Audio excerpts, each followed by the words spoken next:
December 7, 1941. The Japanese unleash a devastating attack against Pearl Harbor, dealing a painful blow to the Pacific Fleet. More than 2,000 American servicemen perish while attempting to repel the onslaught. And although the attack fails to knock out the strategically important aircraft carriers, it succeeds in shaking the American people to the core. Entering the war is no longer a choice. It is a necessity. On December 11, Nazi Germany declares war against the United States.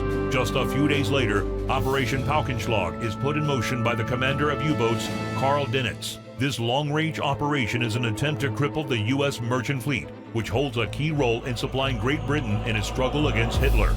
All along the U.S. East Coast, German U-boats sink hundreds of American tankers and cargo ships, slowly tightening the noose around the neck of Great Britain. It is clear that without American support to their war effort, Britain's survival will be measured not in months, but in weeks.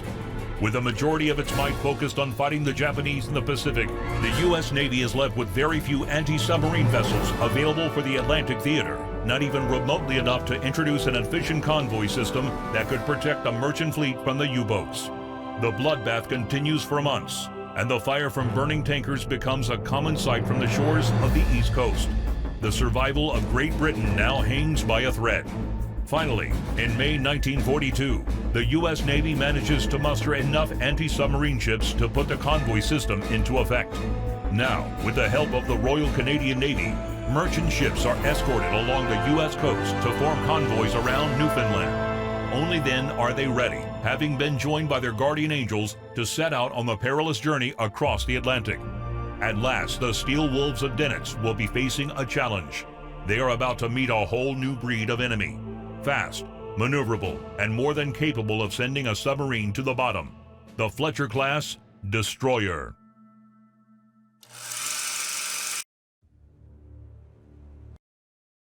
Salve galera, Cantox, mais um vídeo de test drive aqui dessa vez, galera. Destroyer The U-Boat Hunter, um jogo que eu recebi aqui da desenvolvedora. Essa daqui é a versão de PC. Vamos ver qual é desse jogo. E não se preocupe que eu vou deixar o link na descrição pra vocês aí. E é isso aí, vamos lá.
The Battle of the Atlantic took place in the 1940s. During that time, most U-boats were still diesel-electric, and so could not stay submerged for prolonged periods of time. Therefore, you're very likely to detect them on the surface using radar before they close in for the attack. Once a U-boat submerges, you can no longer detect it using radar, and you will have to use sonar instead. Unlike radar, the sonar of the 1940s had to be pointed in the appropriate direction in order to detect the enemy. Bear that in mind when you lose radar contact with the enemy, and, most importantly, remember this. Radar works only for surfaced contacts, while sonar works only for submerged contacts. Last but not least, the 1940 sonar also has a dead zone right under your destroyer, which is crucial to remember.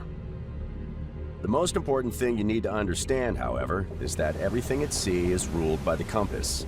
Consequently, every instrument, report, and command also refers to it. It works just like the clock, with 000 or 360 at the top, 090 on the right, 180 at the bottom, and 270 on the left. These 3-digit codes are called bearings, and they refer to the cardinal points. 000 or 360 is the north, 090 is the east, 180 is the south, and 270 is the west. So, if there is a contact at bearing 090, it means that it is located east of our position. This system allows the crew to quickly exchange information regarding where the enemy has been detected, what course to take, and so on. Once you understand it, it quickly becomes second nature. In summary, the most important information for you will always be the position of the currently tracked enemy, which is given in bearings, which direction, and ranges, how far away from your position. The last thing you need to know is how to execute a successful depth charge attack. The problem consists in hitting a moving object in 3D space with a weapon that has a considerable delay between being fired and hitting the target.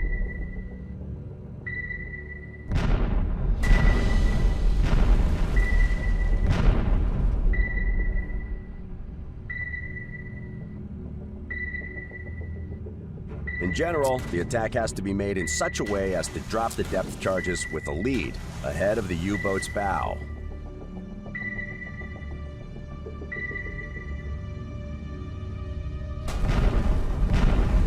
What is more, the depth charge fuse must be set for shallow, medium, or deep. Bear in mind that the deeper you set the fuse, the longer it takes the depth charges to reach the set depth. The optimal time to drop depth charges is calculated by an analog computer called the Tactical Range Recorder. It measures the speed of closing the distance between your destroyer and the target, and will help you to decide when to give the order to fire. Because of that, pay close attention to what the tutorial says about using the TRR, as it will make the difference between success and failure.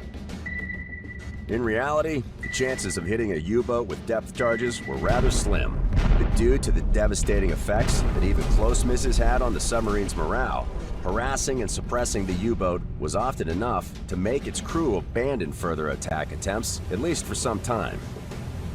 Now that you understand the most essential facts about anti-submarine warfare in the Second World War, you can proceed with the tutorial.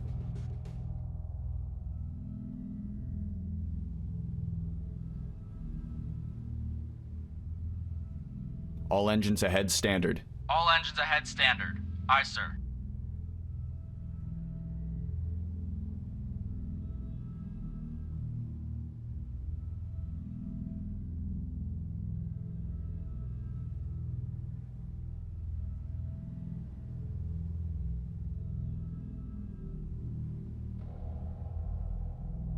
All engines ahead 1/3. All engines ahead 1/3. Aye, sir.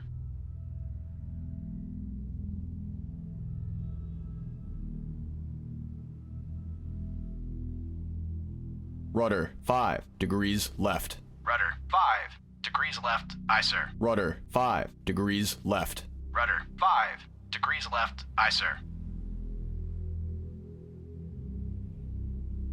Rudder 20 degrees left. Rudder 30 degrees left. Aye, sir.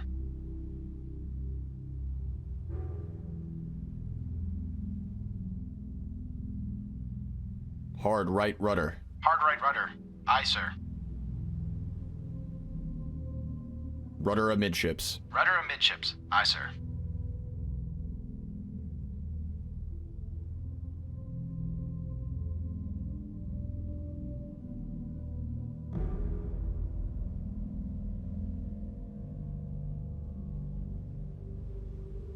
Rudder 20 degrees right. Rudder 20 degrees right.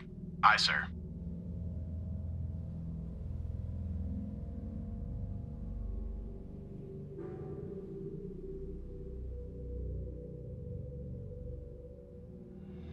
New course 010. Course 010. Aye, sir.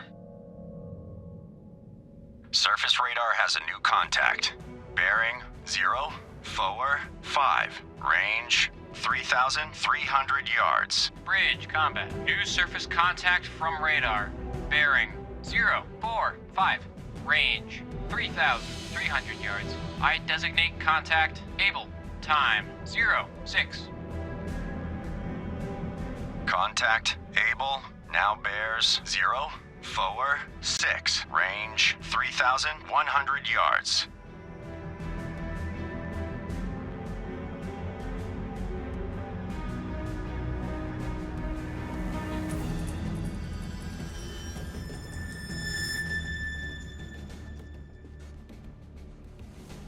Contact able, now bears 0, forward, 6. Range, 2,800 yards. New course 046. Course 046. Aye, sir.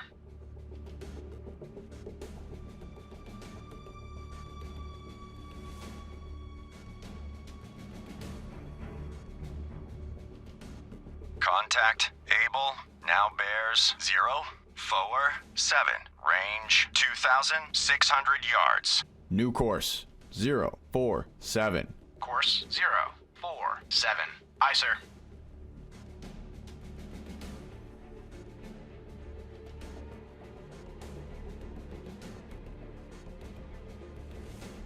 Contact able, now bears 0, forward, 6. Range 2,400 yards. Course 046. Aye, sir.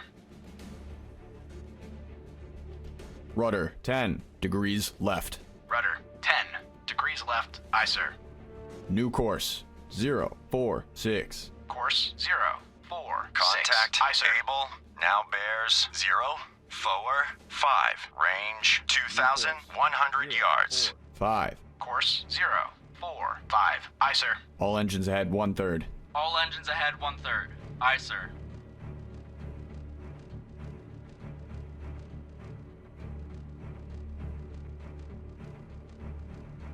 Contact able, now bears 0, forward, 4. Range 1,900 yards.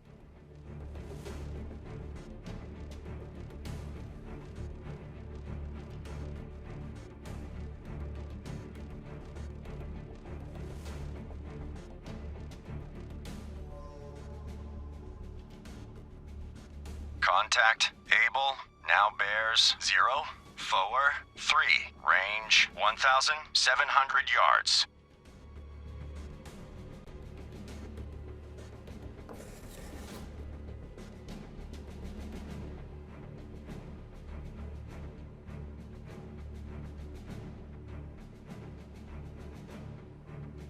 Contact able, now bears 0, forward, 1. Range 1,400 yards.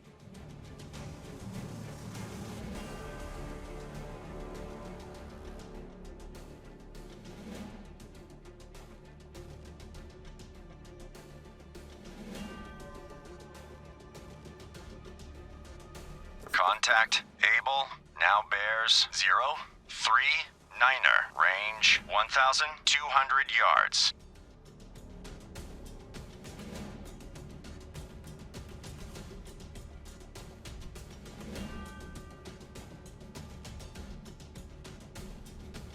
Stand by to fire. Contact able, now bears 0, 3, Fire. 5. Range 1,000 yards. Start tracking contact. Target acquired. Load star shells.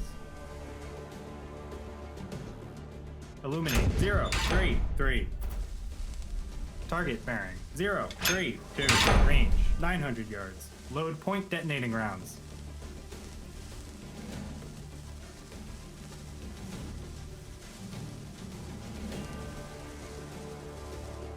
Lost contact. Able. Last bearing 0, 3, 5. Last range 900 yards. Target bearing 031. Range 800 yards.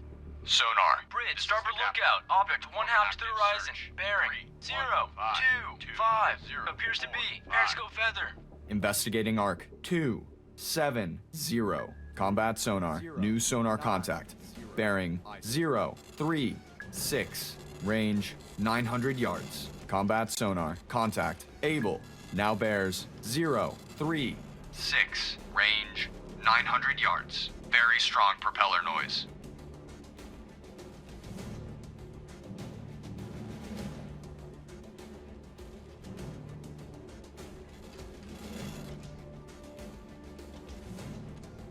Combat sonar, contact, able, now bears 0, 3, 6, range 900 yards. Bearing steady. Ready depth charges, shallow pattern.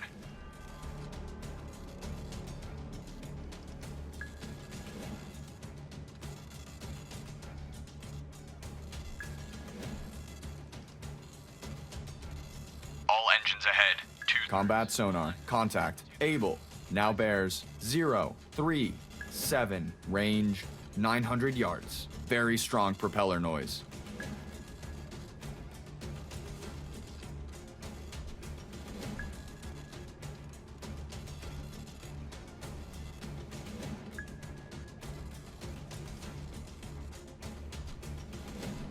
Combat sonar, contact, able, now bears 0, 3, 7, range 700 yards.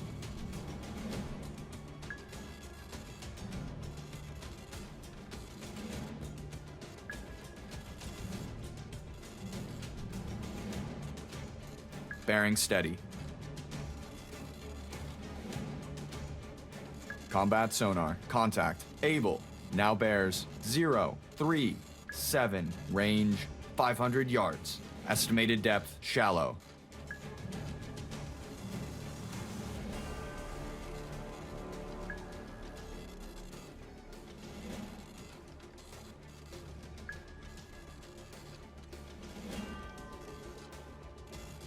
Combat sonar, contact, able, now bears 0, 3, 7, range 300 yards. Estimated depth, shallow.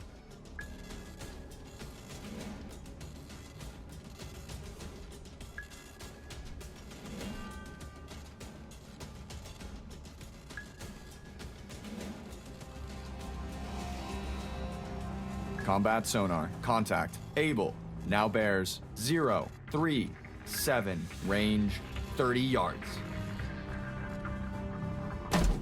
Fire 1. Combat sonar, Fire contact, able, last bearing 0, 3, 7, last range Fire 30 yards. Surface radar has a new contact. Bearing 263. Range 3,500 yards. Bridge combat. New surface contact from radar. Bearing 263. Range 3,500 yards. I designate contact Baker. Time 0:13.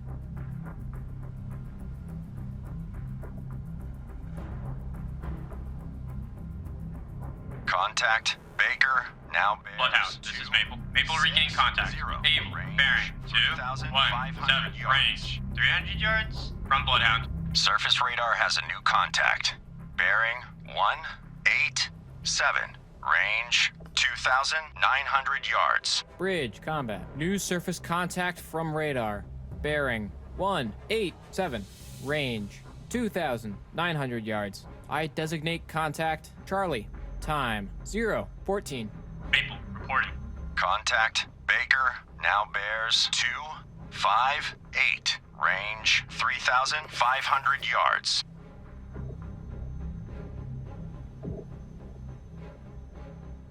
Black Cat reporting. Roger. Black Cat on the way to patrol area ahead of convoy. Black Cat, this is Bloodhound. Attack contact, Charlie. Roger. Black Cat attacking contact. Charlie. Contact Baker. Now bears 256. Range 3,600 yards. There are three elements that are absolutely crucial to U-boat tactics: speed, flanking, and the element of surprise. Let's begin with speed. The submerged U-boat is roughly as fast as the convoy, so it cannot effectively catch up on it from behind. It would first need to surface to make more speed, yet at the cost of being attacked by escort gunfire. Therefore, the most dangerous kind of enemy is the clever U-boat captain who approaches submerged from the front of the convoy, maintaining the element of surprise, unless you detect him with the sonar. Most enemy captains, however, will approach the convoy on the surface, for reasons already mentioned in the ASW 101 video. As for flanking, torpedoes had the highest chance of hitting the target when fired at the so-called broadside, i.e. not at the bow or the stern of the target, but at its side, which made for a much larger target. If you allow a U-boat to assume a flanking position within 1,500 yards of the convoy, and give it enough time at periscope depth, they will be able to shoot whole salvos of well-aimed torpedoes, potentially sinking a few merchant ships in one fell swoop. Also, the Wolfpack tactics used by U-boats were based on advantage in numbers in an attempt to swarm and overwhelm the escorts by attacking from multiple directions at the same time. This was supposed to create a shock effect and confuse the escorts by creating chaos and giving them more targets that they could handle at a time. In order to help you prevent that, here is a handful of tactical advice. The best area for U-boats to attack from are the convoy flanks. Prevent them from sneaking into good firing positions, and convoy survivability will rise exponentially. U-boats approaching submerged from the front of the convoy can be a nasty surprise. Whenever possible, maintain at least minimal sonar coverage aimed towards the front of the convoy. If you manage to attack and suppress a U-boat long enough, it will stay submerged and will eventually end up behind the convoy. If that is the case, it will be almost impossible for it to catch up without surfacing, and its threat will have been nullified, at least for some time. Try to attack U-boats as far away from the convoy as possible. However, once they break through, make sure to recall your escorts, close the formation, and aggressively defend the flanks. The U-boats will attempt to exploit any holes in your defenses to get there and fire multiple torpedoes. So if any U-boats break through into this zone, attack them with all your might, or their torpedoes will start to wreak havoc in the convoy. Sooner or later, you will be able to determine the main vector of the attack. Once that happens, relocate more escorts there from the other flank of the convoy as soon as possible. Bear in mind that such formation changes will take a while, so try not to jump the gun, as it may cost you a lot of time later to reverse a bad decision. Whenever possible, attack a U-boat with more than one ship. Also, try coordinating your attacks with other escorts. Just watch out for collisions, and you will be fine. If multiple U-boats break through and swarm the convoy flanks, chaos will ensue and you will start losing ships. Don't panic and stay on your toes, as this is the most difficult time of the battle. When it comes, make sure your escorts are prioritizing the right targets, and try not to get lost in the entanglement. If you make it through this difficult part, you will most likely succeed in suppressing and repelling the enemy. If you start losing ships, don't panic. Check the radar or the tactical station in combat. Deduce where the torpedo may have come from, and make a strong presence in the area to prevent the U-boat from taking further shots on the convoy. Use air support to harass U-boats that are beyond your reach, or quickly relocate it to suppress multiple U-boats when they get dangerously close to the convoy's flank. Remember that air support will force a U-boat to submerge, thus preventing it from firing its torpedoes. Some U-boat captains will submerge and hide under the convoy, or even try to sneak to the other flank. This is a bad situation for you, as it is very dangerous to track and attack U-boats within the convoy due to a high probability of collisions. And lastly, be aggressive and do not let the enemy take the initiative. The longer you hesitate, the more time you are giving the U-boats to reach optimal firing positions and aim their torpedoes. Harass them, never let up, and focus all your assets to the fullest. That concludes the presentation of U-boat and escort tactics.